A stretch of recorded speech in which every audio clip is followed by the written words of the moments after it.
Hey guys, Benjamin Goodpasture here with Goodpasture Homes. I'm a real estate investor in Northern California. We fix and buy houses that we flip. We also have rental properties, and we also do short-term rentals. So that's who we are. I'm here today with Jamie, rookie investor. Jamie joined the team about a year ago. She started out as a personal assistant who knew very little about construction and real estate. A year later, she is our project manager who is managing all of our flips and some of our bird projects. So it's amazing. She's amazing. We're going to talk about her story today and how she got into real estate investing.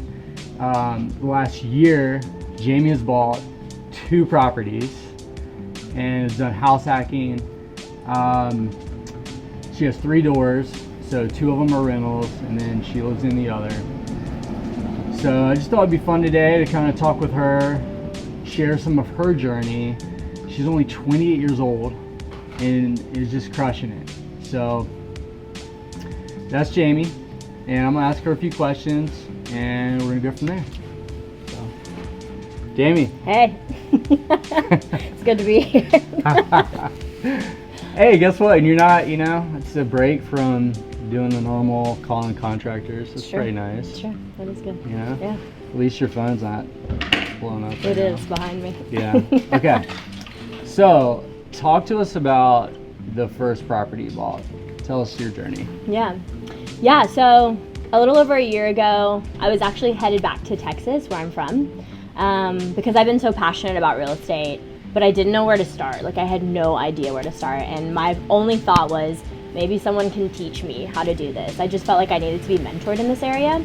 So through another friend, I had seen Ben on his social media and just saw what he was doing in Redding and in the community, and I was like, oh, this guy is like just like a risk taker. Like, he's doing stuff that I've only dreamt about. And so I randomly reached out to him, and Ben's a busy guy, so I think 2 weeks later, he finally got back to me. And I just remember we had a phone call for about an hour long, and I just knew, like, I have to work with this guy. Like, I have to be on his team. Like, I have to go where he's going. And I just so believed in his vision. And I actually felt like if I don't get the job, I'll be shocked because of, like, our connection that we had. Yeah. And so I've been with Ben for a little over a year since then, I guess. Mm-hmm. But on my first day, Ben and I sat down at a coffee shop, and I asked Ben, I was like, what would you tell someone in my position? Like, I have a little bit of money saved up. I want to jump into real estate investing. I just don't know where to start. And he was like, well, have you met with a lender? And I was like, no. He was like, yeah, you should meet with a lender. And I was like, oh yeah, these simple steps that I knew, but I just needed someone to kind of push me towards it again, to remind me, like, this is how you get started. It's actually a formula. Like, take a step. Mm-hmm. And so I met with a lender the next day. I called my lender that night, actually. He answered after 6 p.m. So I was like, yes. And I met with him the next day. And by the end of the week, I was qualified and had actually already found a house that I was looking at. And it was like right in my budget. It was like all I was qualified for. And I had put in an offer for it, and it was pretty competitive, so there were other offers in. And so while I was just kind of waiting around, like, for my realtor to tell me what was going on, I was on Facebook Marketplace, and I was looking for couches. And I just thought, when me and my friends move into this new house, like, I'm gonna get us new couches. And so I found these 2 like beautiful couches on Facebook Marketplace, and I just thought, even if this isn't the house, like, I'm just gonna go get these couches. And so on the way over there, I actually kind of said out loud to the Lord, I was like, what if I love this house? And because the girl that had messaged me back about the couches was like, hey, can you just come before 7 p.m.? I have some buyers coming to look at my house. And so I pulled up to the house, and it was this cute yellow house with a white picket fence, and I just thought, this is my house. Like, I just knew it. And so I walk into her house, I'm looking at the couches, and I can't stop just gawking at everything in her house. It was a 1930s home, so just tons of character. And I was just like, yeah, I'll take the couches, that's good. How much are you selling this for? And it kind of just started asking her questions, and she was like, yeah, I'm selling it for this. And I was like, it was the exact number that I was qualified for and that I had put in an offer for the other house. So I was like, what are the odds? And I was just like, I'm so interested in this. And she was like, yeah. And we got to chatting a little bit and just got to connect. And then I left and I called her realtor and I called my realtor and I called Benjamin, and I'm pretty sure I called everyone. But long story short, ended up getting the house while there was 3 like really competitive offers on the table. So I think there was something about our connection that made her choose to go with me, which I was so thankful for, because I was stressed during this whole process. And even while we were in escrow, I was so stressed because my roommates and I had to be out of our house in 30 days because we were renting from an owner that was selling. And I had actually like finally confessed to my friends that I was like, I think that this is what the man of a family feels like when he feels like he has to provide. Because I was just so stressed, and it was kind of the fire under my butt to be like, I don't want to rent anymore, and so if I'm gonna buy, I have to buy now, and we have to close this in 30 days. But I think there was something about that fire that created a momentum and allowed things to kind of fall into place. I think it would have happened even if I was just looking and wanted to start, but it wasn't just like I want to start, it was like I have to start, was more like my motive. Yeah, I love like 2 big things there. One, like just how relational that transaction was. It wasn't like, it's cool that you met the owner, the seller, and there was that connection, and that's what got you the deal, the favor, and the fact that you're likable and that she liked you. And the other thing is just the faith element of like just taking a step. Like I feel like when you say yes to something and go down that path, just doing one thing, like it opens up more doors that wouldn't have opened if you didn't take that first step. Yeah. And so the whole faith and like just how quickly it happened. Yeah. It's amazing. Yeah. And then also it's like, I'm really proud of you because I mean, you asked what to do. Most people don't even do it. They just like wait around, they do nothing, there's no action. But you like actually like went for it immediately. So that was really cool. So how was your work-life balance during that first deal? It was awful. Why was it awful? Why was it awful, Jamie? Yeah, I was just coming off of like such a stress high from getting the house. Yeah. We moved in a weekend, so I was so new to my job that I just didn't feel right like asking for time off, which is my bad. But we moved in a weekend, and my house needed some work in order for us to move in. It wasn't super necessary, but it was like, if I don't do these things now, I probably am not going to do them anytime soon. So we ripped out all the carpet, and we stayed up till 2 a.m. like every night, just painting bedrooms and kitchen and bathroom. And we just did like the necessary things. So I spent the whole weekend doing that. And then I go back into work full time, and Ben is kind that he would say that I knew some about construction, but I knew nothing about this world. And I told Ben, I was like, I know how to communicate and I know how to talk to people, but I know nothing about construction. And that's what I'm here to learn. And so every day I was learning something new. I was learning a new concept. I was talking to someone new. I was failing every day, which I hate. I was making mistakes. I was just, every day felt like I was in school for 8 hours a day. Yeah, you know,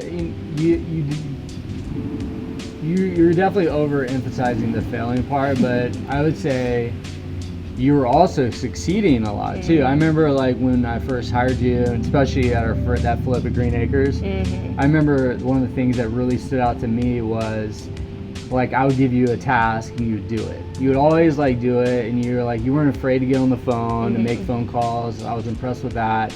And one thing that really stood out to me, I was like, hey, I need you to like get rid of these things, especially that that big like RV, the RV, and there was like a storage unit, shipping container on the property. And I was like, like a massive shipping container on this property. Yeah. And I remember like, at first I thought these were like liabilities. This is going to cost us money, but you somehow got them away and we ended up making money. And I was like, it kind of hit me. I was like, Jamie's making me money. I was like, she is for sure a keeper. She's making money. She's not afraid to pick up the phone, talk to people. I was like, she is legit. So you might have thought you're failing a lot, but I saw you like really succeeding and excelling a lot. So yeah, know that. thanks. Yeah. So you bought that first deal, house hacked. You had roommates, right? Yeah. So I had 3 roommates. So there's 4 of us total in a 3-bedroom house. Me and a roommate shared a room. So my roommates were paying over 75% of my mortgage every month. Yeah. So that was like the only thing I really knew going into it. Like I knew it was a big cost, but I was like, overall, this is a huge gain in the long run. And then my long-term goal was in a year to turn it into a short-term rental. Yeah. So walk us through, like, got that one. What was your process like between there and then buying your second house? Yeah. Well, after I got over the stress wave of we have short-term memory, don't we? We forget. Yeah, for sure. It was like birth. It's like, I'm ready to do this again. Yeah. I think it was, I felt like I started getting really serious again in October, November. Ben was always just kind of encouraging me, like, hey, when are you going to do your next one? Like, when are you going to do your next one? I was like, hey, I feel pretty good about what I've already done, you know? But there was always someone kind of like pushing me to move forward. And so I remember telling Ben, I was like, man, November, December, like those are my months. Like I'm looking, and my game was kind of, I've already done the primary home. I'm gonna do a house with 2 units on it, or I'm gonna find a duplex. So I was either looking for something multi-family or 2 units on a property. And so I actually went to like multiple open houses and saw multiple houses with my realtor that were not part of the plan. And I remember almost like there were moments when I lost focus of what it is that I'm looking for and what is gonna work for me personally, like what numbers are gonna work for me. And I remember Ben like just asking me questions like, okay, well, what are the numbers on that? Like, what is your cash flow gonna be every month? And then did you think about repairs and maintenance? And then I'd be like, no, I didn't think about it. He's like, do you have a spreadsheet? Do you have a, and it was really challenging to me and actually kept me on course to be like, okay, maybe I'm not going to do this quite as fast, but I'm going to stay focused and get the exact thing that I know is going to work for me in the long term. So I think time went by, and then I think it was in March, we started talking about a house that Benjamin was going to flip and that I was going to manage while we flipped it, and then he would sell it to me. And we were like, wow, this is so perfect. Like, we both win. And so I was like, and this just feels so easy. Like, yes. And then that deal fell through. Yeah. And it didn't work out. And so I remember one day at the beginning of April, I just said, he said, you can still do this. You just need to find a house by the end of April. And at this point, I had already told my roommates, hey guys, I'm going to turn this house into a short-term rental. I'm going to give you I gave them over 2 months to find new housing. So my roommates are moving out. I'm about to have a full mortgage to pay, and I have no new house to move into. And Ben just looked at me and he was like, yeah, you just have to be in escrow by the end of April. And I said, okay. I said, will you help me? He said, yeah. And so I actually one day I have the MLS app, which everyone should get. And there's houses popping up there every day, and I never look at them. But this one day it just popped up, and I just felt to look at it, and it was exactly what I was looking for, and it was right in my price range. It was actually 10 grand under what I was qualified for.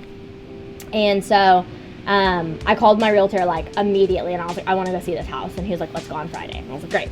And so we got to the property, and it was exactly what I wanted. And I ended up messaging Ben, and we're videoing, and he's like, I think I know that house. I think I know the people who own that house.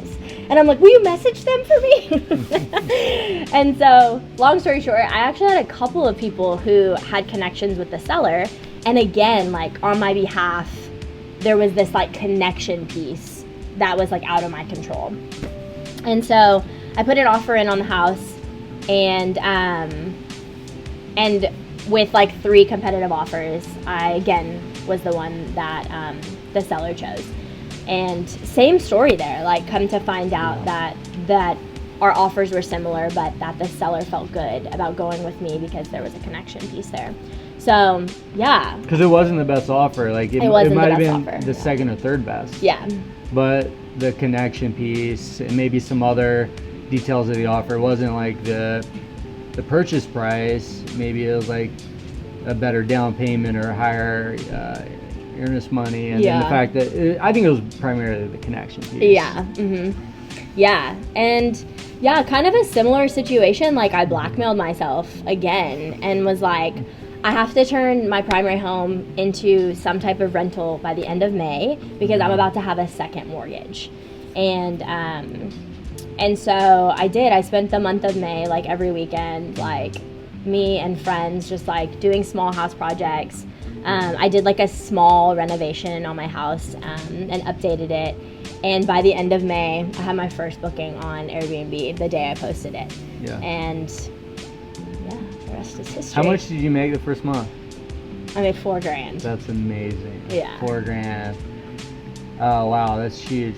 So 2 houses in 1 year. Yeah. I mean, that's amazing. Yeah. 28 years old. I think I got my second house. I was like in my early 30s, and it took a couple years. Yeah. So I mean, what you've accomplished is a lot.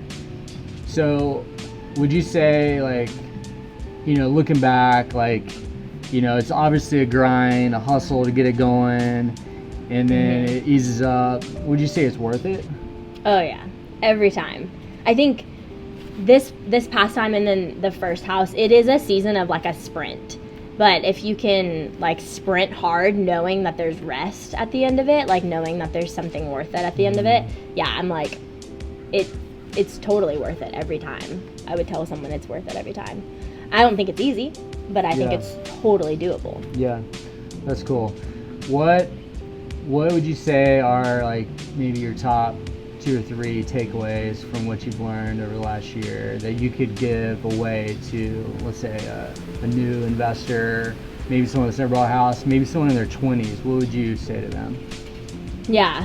I think that sometimes people kind of write me off because they think I have an advantage from, like, working with Benjamin and working with someone so seasoned in real estate, but I put myself in Benjamin's way. Like, I asked Benjamin, how can I add value to your world so that I can learn?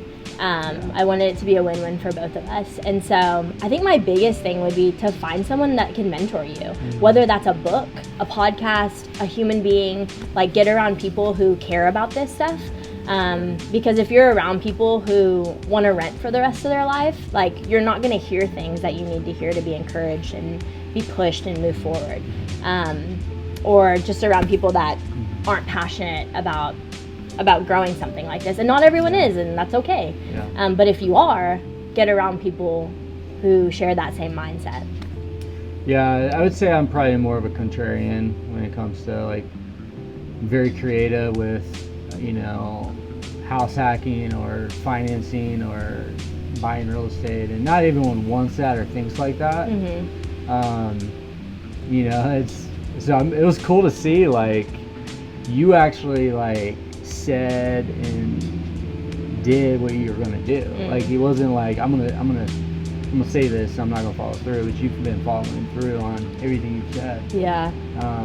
I think that's a huge piece, and even right now with, you know, interest rates and potential recession, you know, what I'm hearing a consistent theme is just the value in learning and just investing in yourself. Like, investing there's so many facets of investing. You know, people think of, like, you know, crypto, stock market, real estate, but you don't always think about investing in yourself with learning, investing in your friends, your family. There's, like, huge returns that come from that too, and the fact that you, like you said, put yourself in my path and showed up. You know, like, you started adding value to my world, and then it made it so easy for me to want to add value to your world. It's like, wow, like, Jamie's given so much to our company, my family, our city. And I'm like, I want to do anything possible to get her in a property or to help out with what she wants to do. So It's such a win-win. Yeah. I think my other maybe like nugget would be to do things before you think you're ready, because you'll never be ready. And I know everyone says that, but it's just so true. Like I got to watch, one of the reasons I wanted to be around Ben was because he had faith for things that I didn't have faith for.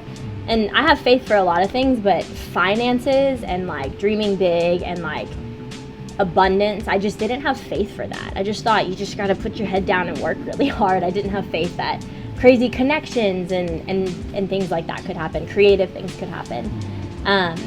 But I would say I got to watch him just take risks before he knew all, like, obviously you did your homework and stuff, but like before you knew every piece of information or before you knew exactly what this property was going to be. And I've seen him be so rewarded by his risk. So therefore it helped me, just kind of propelled me into, actually it would be a risk not to do this. Like actually it'd be a risk to not buy this second property. And so at this point in my life, so I would just say do things before you're ready. Jump in. If you're doing it scared, like you're probably doing it right. And there's peace in the knowing of like you're going where you're supposed to be going, and that's kind of all you need. If this is like a path for you, or this is a path you even desire, there should be peace in, okay, like I don't know what's ahead, and there are definitely challenges, but there's so much reward in like costing yourself and taking a risk.